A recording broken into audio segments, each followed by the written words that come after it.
Hi, this is Joe with another video. This video is going to be a little different than my usual reviews that I've been doing. I'm a member of a group on Facebook for my elementary school, and this weekend they're going to be it's one or two weekends. They're going to be celebrating the 50th anniversary of the school, which opened. I know it's 2018, but the school actually opened for the 1967-68 school year, and this weekend is celebrating the 50th anniversary, so I figured do a little video of my memories of it. So I figured it'd be kind of a fun video to do instead of being all serious and doing movie reviews and stuff like that. Well, for me, I only spent 5 years in PS 229. Which was in Woodside, Queens. And they had the annoying song, "We Have a School in Woodside" song. It was annoying as anything. I was there for 5 years. It was there to about, I think from 76 when I was in kindergarten, 76, 77 school year to 1981 is when I left. And I was pretty much kicked out by a so-called wonderful principal, Mr. Colangelo. I don't want to get into that. Hopefully get to it in a minute. One of the memories I have in 229 is, I always remember the wall with the planets on it, which of course I think everybody remembers on the page. Well, before I really get into the video, I wanted to link this video to the 229 Facebook page. So those of you who usually watch my movie reviews, you could, disregard this video because it's only going to be for the PSA 29 Facebook page I'm a member of. I don't run it, I'm just a member of it. Anyway, everybody always remembers that wall with the solar system on it. And I think that's about every time we had a science fair, everybody's trying to a lot of the students, not every student, but a lot of them try to copy that solar system wall. Of course, one of the other things that, of course, I remember from the school is I actually ended up getting Mr. Gollop twice. I had for kindergarten and I had for the second grade. But originally I had Mrs. Berger for kindergarten, and for some reason I was transferred to Mr. Gollop's kindergarten class. I don't know why, but I was transferred there. And my group picture, which I posted on the page, I was in my with Mr. Gollop's class by then. We had the class picture made. And of course, it was pretty lame as a kid because I was wearing a Charlie's Angels t-shirt at the time with the original cast on it. So it was pretty embarrassing it was kind of embarrassing now, but it wasn't embarrassing then. Because of course, Charlie's Angels was the big show. But one thing that I had Mr. Gollop again for the second grade, which was totally unexpected. Because I never expected to have the same teacher twice. As a matter of fact, the funny thing is, in my whole academic career through 229 to high school, Mr. Gollop was the only homeroom teacher I ever had that was a man. And I'm not joking. I had women through the rest of my life. And that's where Mr. Gollop sticks out for me, because he's the only male teacher, or at least a homeroom teacher, they've ever had in my whole academic career, really, which was crazy. Because one thing that, of course, I always remember with 229 is the field trips. And that's when I got into junior high and high school, the field trips pretty much stopped. But of course, the problem with the field trips in 229, at least the classes I was in, we went to the same damn places every single year. I mean, it was ridiculous. We went to the Museum of Natural History. Oh God, here, and like by the time I hit the third grade, it's, oh God, here again. And like, I had Mrs. Taffet for the third grade. She goes, "What's the matter?" I said, "I've been here every year since I was in kindergarten." I said, "We're here again." I mean, it's like, can we like go somewhere else? Go like the Statue of Liberty, or go? Well, Ellis Island wasn't open as a museum at that time, but at least maybe go to the Statue of Liberty, or go to somewhere else. Go to another museum or something. And he says, well, it's part of the curriculum, we have to go here. And I said, yeah, but every kid is tired. Every kid that was in my class was tired of going to the same places. One of the places that became a joke to go to was that every year, like during the spring, just before school last time, like in May or June or something, we always go to the McDonald's on Queens Boulevard, across the street from what is now a homeless shelter, the Pan Am Motorman, which is now unfortunately a homeless shelter, right across the street from the McDonald's, right across the Queens Boulevard from the McDonald's. So we always used to go there every year when it was in 229 as well. And sometimes we would go into the basement to show us, or some worker would show us a video of how McDonald's store is, the big fast food chain, and then it shows us how the burgers were made, and how the burgers and the French fries were made. And I also think those will show you how the shakes were made too. But it's the same place. It's the same same place every year. Even though that McDonald's that's on Queens Boulevard now, it's been renovated and it's made smaller. And it's, of course, before you had the iconic brown brick building with the brown roof on it. That brown roof is no longer there because, like I said, they made it smaller, vertically and horizontally. They made it smaller, and it's like I used to go there all the time when I was a kid because I used to walk to it. It's a long walk from where I am because I still live in the same place as I did when I went to 229, which is a Big Six Towers. As a matter of fact, every day I could see PS 229 from my apartment. Every day I see it. I still can't get away from that school, even though I haven't been in the building since 1981. I still can't get away with that building. 37 years later, I still see that building every day. And we're like, oh, what a nightmare.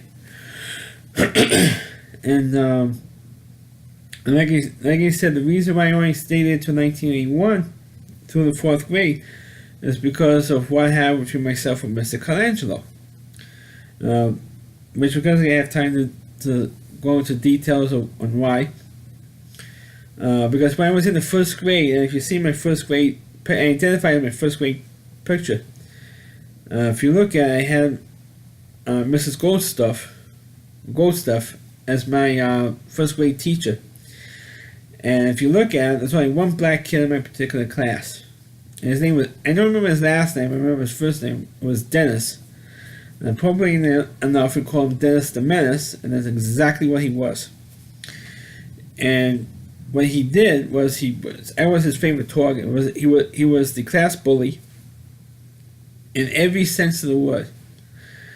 And what he used to do was one particular day we had 2 school books, or I had 2 school books, the math book and those cheesy 1st grade penmanship books that we were allowed to write in, and we have like a sentence on the 2 lines. One line has a sentence, and the bottom line is where we could write to copy the sentence that's right above it. Like the quick brown fox jumped over the lazy dogs. That sentence has every letter of the alphabet, and we could write it on the bottom half for penmanship, to check our penmanship and stuff. And Dennis took those 2 books when we were in class. When Mrs. Golfo would give us a math lesson or a penmanship lesson, he took those 2 books off my desk and started throwing them around the classroom like it was a rag doll. And when he finally got, and Golfo didn't do anything. She just ignored it. So he ignored what was happening. Allowed him to run amok in the class. She allowed Dennis to run amok in the classroom simply because the kid was black. No other reason why. And the other kids in the class were all dumbfounded as to why she would let Dennis run amok like this. They couldn't understand why. The other habit that Dennis used to have on me was he used to grab me behind the neck and do this, try to throw me down the steps. He did it more than once. He did it almost every time that we had to go somewhere in the school, either to the lunchroom or to the library, and this later it had to be the last straw. We went up to the library. I think the library was on. I don't know if the library was moved since then. I think it was, but the library was on the third floor, and the classroom. I think the classroom was on the first floor. And when we walked up to the steps to the library, trying to smash my face into the steps. And when we went back down the steps, to go back to the classroom, he tried to do it again. And I was grabbing hold of the kids who were the closest to me in the line, as we were all lined up. And I was grabbing hold of everybody. Everybody's trying to hold me up to make sure I wouldn't fall. I'm trying to stop Dennis from doing it. And there's one kid who was handling a redheaded kid named Sandy, who I remember. I don't think he's on the page, but I remember him. He literally grabs Goldfarb on the arm, grabs her, and says, "Hey, Dennis is going to kill Joey if you don't stop this. Dennis is going to kill Joey if you don't stop him. Why aren't you stopping him?" And Goldfarb just didn't care. She didn't give a damn, and she said, "Well, we gotta get back to the classroom so we can dismiss you for the day." I am not joking. That's what she actually said. So when we got back to the classroom, I got so mad. I snapped. I completely lost it. And what I did was I ran over to my desk, grabbed the chair, and I threw it at Dennis. It's not like when you see in the wrestling when you hold the chair and you hit some. When you see one wrestler holding a chair and he hits somebody in the back or over the head with a folding chair. I grabbed those little cheap wooden chairs that we were sitting in at that time, and I just grabbed it and I threw it at Dennis. It was on the other side of the room, mind you, and I literally threw it across the room at him and Dennis, and the chair bounced off, hit the desk, and one of the legs hit Dennis in the back of the head. I was suspended around the spot. Mind you, Dennis trying to throw me down the stairs. Goldfarb did nothing. Ripped two of my school books apart. Goldfarb did nothing. I retaliate against him by throwing the chair. I get suspended. I get in trouble. So I'm sitting in the principal's office at this point, and Colangelo comes out. Mr. Colangelo comes out. So I'm going out of the main office where the secretaries are at. He walks out into the hallway, goes to the door where I was sitting at, in the hallway where we're sitting, looks at me, points at me, and goes, "You are suspended," with a dramatic flair. One other thing that Colangelo did was he had his secretary call my mother up. My father was working days at the time, so he was at home and was working. Call my mother on a speakerphone. There was a few times in the 70s when you had very few speakerphones at that time. Put my mother on speakerphone so I could hear my mother's reactions to the news that got suspended. That's the type of person Colangelo was. All right, even though when he passed away, it was like 3 years ago, when he passed away, and the news was posted on the site. A lot of people have positive things to say. Unfortunately, I can't because of stuff like this. Because of this story and what I'm going to tell you later on, or after this story. So what happened was, of course, we had a hearing. They have the policy today, I don't know, but we had a hearing the next day in the school. So my father had to take the day off from school. From work. My father had to take the day off from work to come down to the school, and we wanted to know what the hell's going on. And my mother, you really had to know my mother passed away 12 years ago, but you really had to know my mother. She would purposely say and do things just to take the other person off. And especially if the other person did us wrong in some way. And this guy did us wrong. Colangelo did us wrong big time. And so did Goldfarb, big time. So when we got to school for the hearing, both my parents came down, like I said. And when my mother saw Colangelo and Goldfarb in the hallway, And mind you, this is the only time I ever heard my mother say this word. She says to Goldfarb, Goldstuffer, excuse me, Goldstuff, you are nothing but a nigger lover. She says to Goldstuff. And then she turns to Colangelo and she says, you are another nigger lover. To Colangelo. And then you know, the faces got red and everything else. And she said it in the hallway with other kids in the hallway and other teachers in the hallway. So that's how the meeting actually, the hearing actually started. So we were all in there, but guess who wasn't there? Dennis was not there, and neither were his parents. So my father says, where are the kids' parents? Where are the kids' parents? Where's the other kid? So Colangelo kept insisting, oh, we don't need him. I said, what do you mean we don't need him? I want my son to face his accuser. He got suspended for throwing a chair at this kid, right? I said, yeah. I want my son to face the kid who he threw the chair at. He says, and Colangelo kept insisting, oh, we don't need him here. But meanwhile, we had the 2 school books that Dennis ripped apart, or was throwing around in the schoolroom, in the classroom. And it says, look what this kid did to my son's school books. And Colangelo says, oh, we're not interested in that. We're just interested in what your son did. All Colangelo was interested in is that I physically threw a chair at him. They didn't care what my motivation was. They didn't care that Dennis tried to throw me down the steps. Colangelo didn't care that the kid tried to rip up 2 of my school books apart.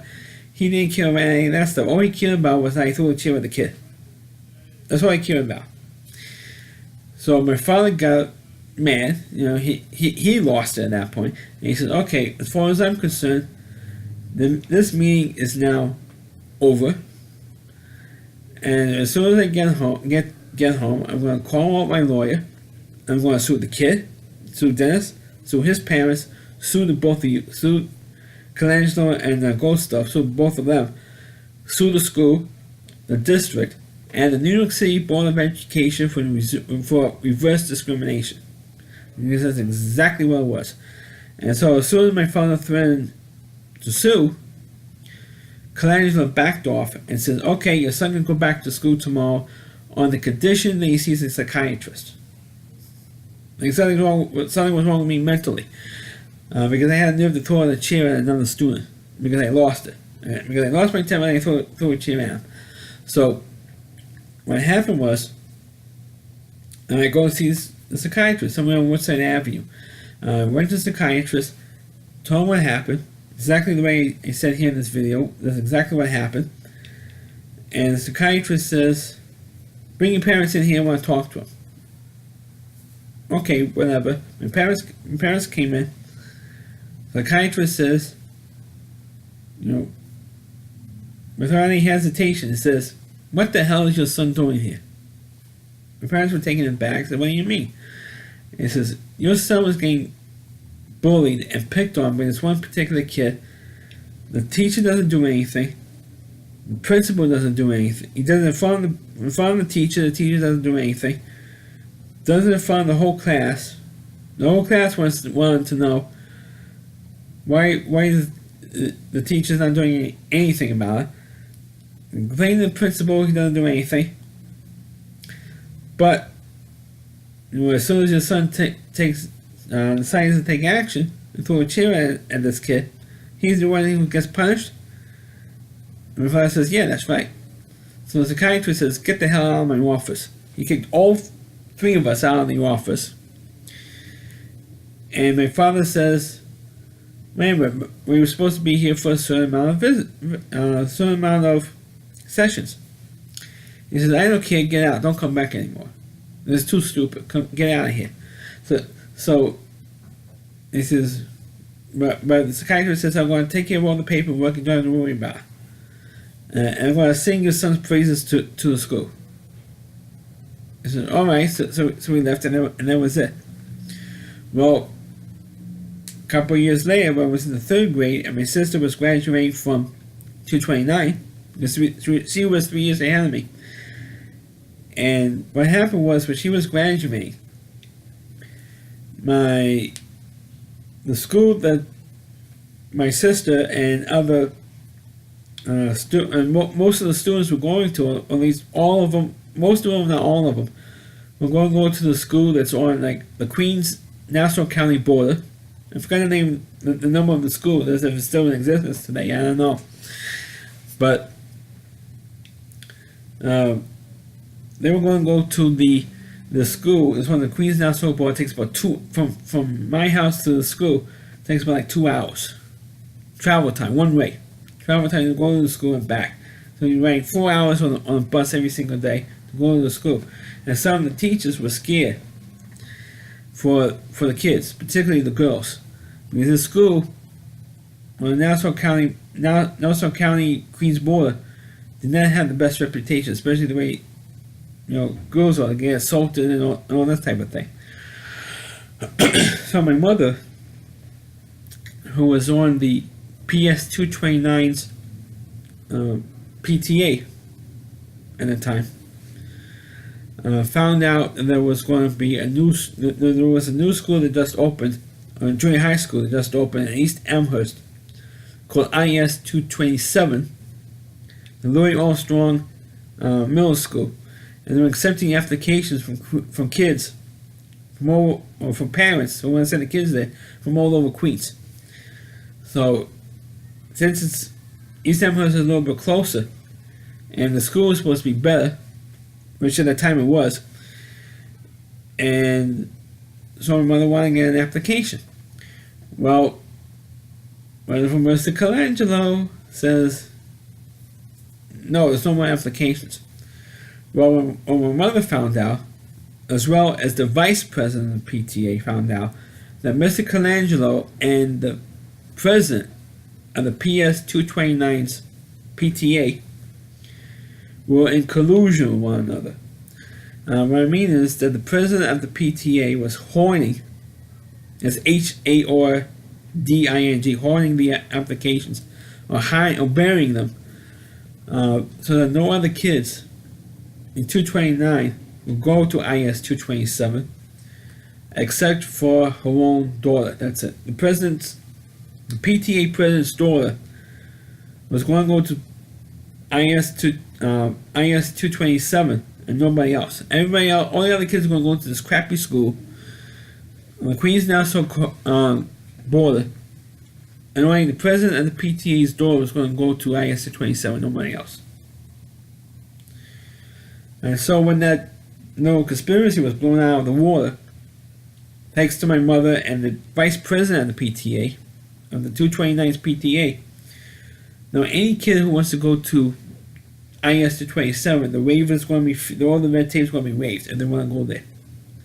Which is what happened. A lot of students with PS 229 at that time went to IS 227. Not all of them, but a lot of them. So when they had the graduation ceremony, my grandmother went along with my parents. I was not allowed to go because it was like the limited space with the auditorium, and the lunchroom was limited space, so I couldn't go there. I was in my regular class with Mrs. Tafford at that time. And my father introduced my grandmother, who also since passed away, to Mr. Colangelo. And Mr. Colangelo says to my grandmother, you should be very proud of your son, because he faced very hard for his children. And my grandmother says to him, without missing a beat, she says, well, if you weren't such a son of a bitch, you wouldn't have to fight you all the time.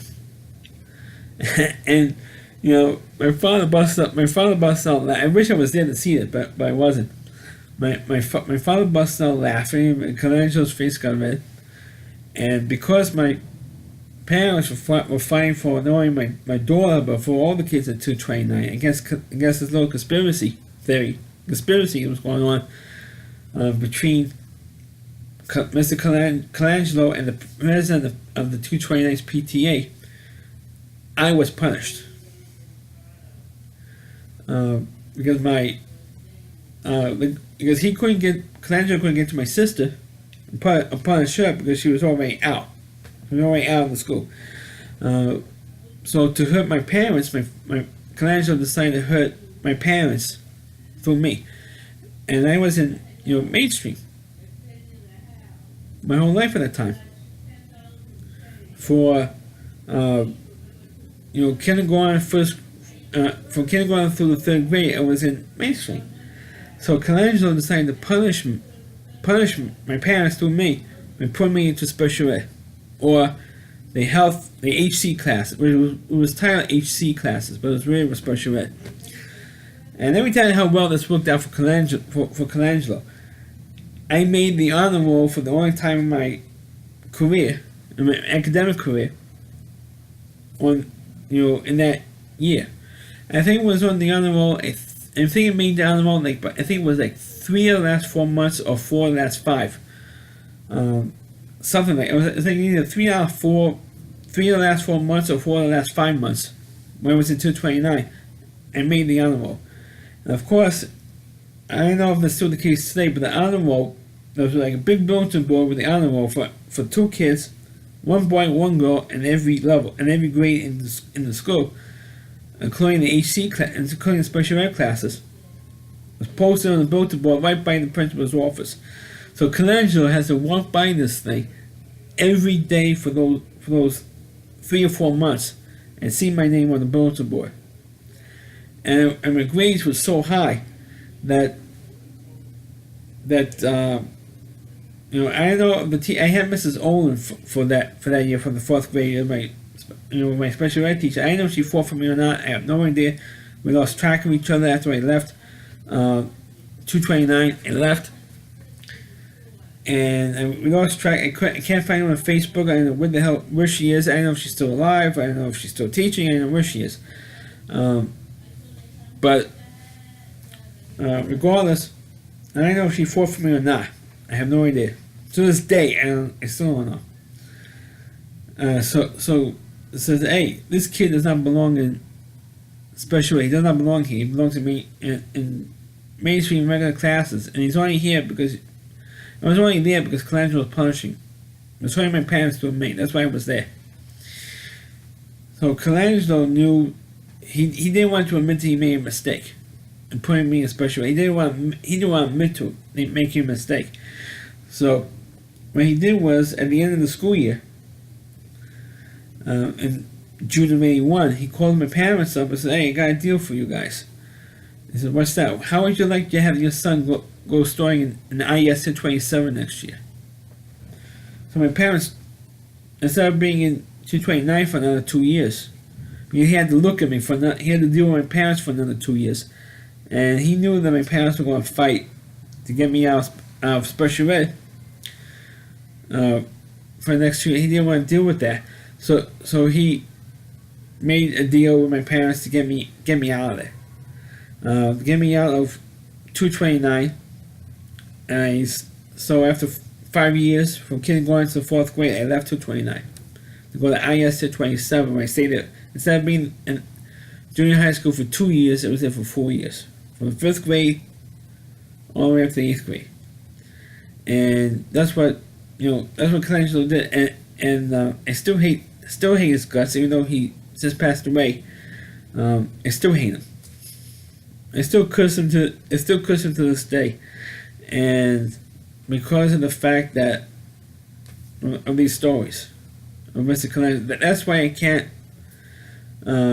say I'm sorry for his loss and all that type of stuff. I just can't do it. I can't do it because of that.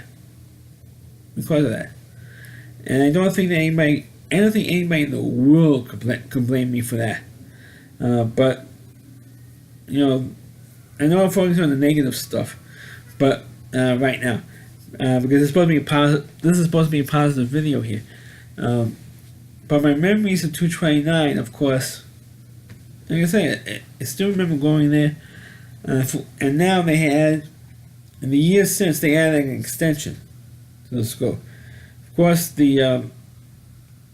but of course, you should see my pictures I posted on here. You see that the L, now it's more like a U, because on the if you face the school from on the Maurice Avenue side of the school, you face it. You see the main entrance, the L or the upside down L, I should say.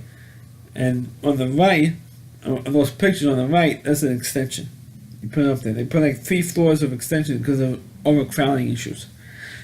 They had overcrowding issues when I was there.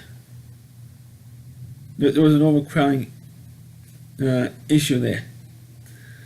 But it might be pretty bad if they added an extension. I think they added an extension like 20 years ago. They put the extension in. And a lot of the older schools were built like in the 40s, 50s, and 60s. Like 229 was. With, like I said, it opened in 1967. And they added the extension in there. But I remember that like the small, tiny auditorium, and of course now people remember Mr. Alexander. I never had Mr. Alexander for a teacher in anything. Like I said, I had all, except for Mr. Golub, I had all women for a teacher. And I always remember him conducting the assemblies. And of course, I think like once a week we had to wear like a the boys anyway, we had to wear a white shirt, red tie, and blue pants. And the girls were like the opposite. Instead of wearing pants, had to wear like skirts to the assemblies. And he would conduct the assemblies. Excuse me. And my mouth getting dry. That's why I'm coughing more. He would. I mean, at least Mr. Alexander had a personality. I think one teacher that a lot of people hated was Mr. Wasserman, who used to run. We used to have recess, a gym class. He wasn't paying that. I remember there was one kid who lived in my same co-op as I do, in Big Six Towers in Woodside. His name was Lee. He was Mr. Wasserman was the only teacher that he liked. He was the only kid in the whole school that I know who liked Mr. Wasserman. Nobody else liked the guy for some reason. But one of my favorite memories I had with Mr. Golub was when I had him for the second grade. Every week he would take one boy, one girl in the class to Nathan's. And I'm talking about the Nathans in Coney Island, folks. I'm talking about the one that was on Queens Boulevard, on the border between Woodside and Sunnyside. But now if you go there now it's a Boston Market. But back in the day it was a Nathan's. And then I think about 1980 or 81 became Roy Rogers. And then about like 10 years ago, it became probably about 10, 12 years ago, it became a Boston Market. But it was a Nathan's, and we also had one by the Manhattan, across the street from the Queens Center Mall, across the Boulevard. On the other side of Queens Boulevard, across from the Queens Center Mall and near St. John's Hospital, there was another Nathan's over there.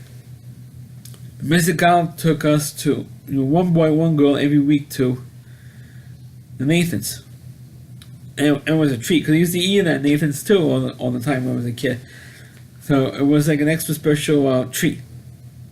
And I had with one of the prettier girls in my class too. I think her name was Michelle, I think it was. Yeah, as a matter of fact, it was Michelle. A girl named Michelle was one of the prettier girls in my class. You can see my second grade class picture. You see us wearing like a pink shirt. She was the one I went to Nathan's with, and it was great. It was actually my first actual date. Actually, was going to Nathan's, but it was kind of fun. Kind of did with Nathan's, and I said to Mr. Golub, "Hey, you can let me walk home from here." And Michelle says, "Really?" I said, "Yeah, I lived not too far from here. I live in walking distance. All I do is walk down Queens Boulevard and I'm home. With a car. That's my home right there. That's where I live." And I said, she goes, "Really?" I said, "Yeah, I live in that car. In an apartment there." And he says, "Really?" I said, "Yeah, I could walk home. I could literally walk home from here." And he says, "Geez, and you don't have to drive. We can just go home and be the rest of the day. Have the rest of the day off, But Mr. Golub wouldn't go for it. He would not let me go home and scare my. I said to him, let's scare my mother, and I said, "Come on, be fun. Let's scare my mother. Give her a scare." And I can laugh about it now. And Mr. Golub said, no, he didn't want. He didn't want to scare my mother. No, he didn't want to do it. But I had even though he had a bad ending to Return, they were thanks to Colangelo. I didn't have a bad, all them many bad experiences. I had plenty of bad experiences there, but some of the good outweighs the bad a little bit. Like going on the field trips. I think one of the last real good field trips I had was when I went to the circus, Ringley Brothers in Madison Square Garden in the 4th grade. That was a good field trip to have because it was different. I always remember those cheesy dance festivals we had. When I was a kid, I think it ended when I was from kindergarten through the 2nd grade and ended, and then the rest of the time was at this athletic stuff in the park by the LIE. Which I'm taking pictures of. I do have pictures of, my parents took pictures of me there. And unfortunately, it didn't post because I have to scan it, and my scanner is acting up on me. So it's a pain in the neck for me to scan stuff on there. And that's if I test my scanner to my computer. So I'm doing it through the Wi-Fi. I have to do that. And that's what I did. Is I didn't want to do it. But Mrs. Olin convinced me to do it, and I came home with a bad sunburn. Both my arms and my neck, I got completely sunburned. It was like 90 degrees. We couldn't wear shorts. None of us could wear shorts because we're playing on the field in case there's glass bottles or some broken pieces of glass bottles on the field. It gets all cut up.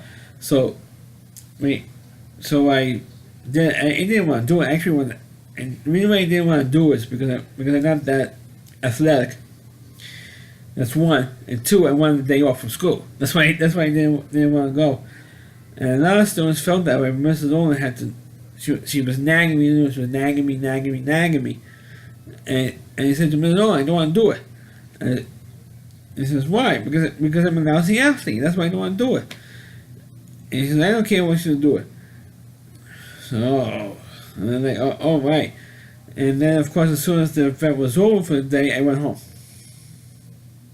And then I realized when I got home, it was completely sunburned. It was so hot, it burned a hole in my hair.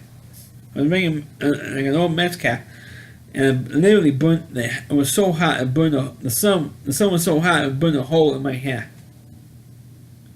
I am not joking.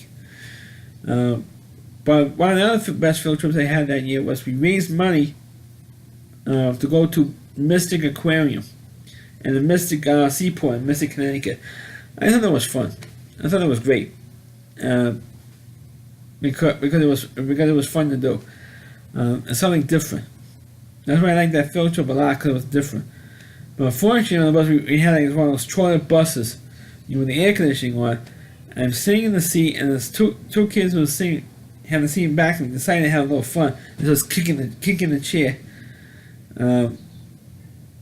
Just out of spite. Instead of getting up and said, look, and say, hey, stop kicking the chair. And then kept on doing it.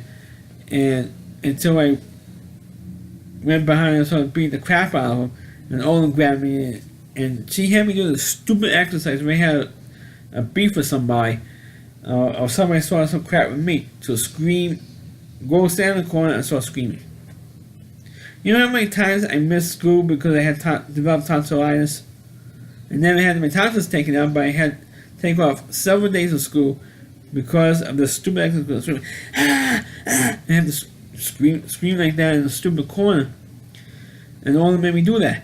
I said, I don't want to do this stupid thing. I said, I will get the anger out of your system. I said, I don't care. I said, well, and I'm not doing it. And she made me scream like that on a stupid bus on the way home from this field trip. And it's like, I mean, what sometimes I want to strangle her for making me do that, because I had to keep going and keep telling us that you can't doctor's notes, doctor's letters to have us let me do this stupid thing, and she didn't care. She let me keep doing it to get the anger out of my system. But I can't believe it's almost 40 minutes of us talking here in this video. But I just want to tell my memories of PS229, and if I get enough hits on this thing or enough questions, maybe we'll do a second one. But it's hard for me to do this video because it takes away time for me to do my other movie reviews that I do on YouTube here. Because it takes away time from that. But that's my, called Memories of PS229. Please click on the video, please rate it, feel free to comment on it. Please subscribe to my channel, please forward this video to your, I usually say fast forward to your Facebook pages, but this is going to be for the PS229 page, and I do hope you watch this video, and I do hope that maybe some of my memories can kick in for you, or some of you who might recognize my face, because my face hasn't really changed that much since I was a kid. I hope some of you recognize me or remember me or whatever. So please comment, subscribe to my channel. Thanks for watching. For my memories of PS229. Thanks for watching, and catch you guys next time.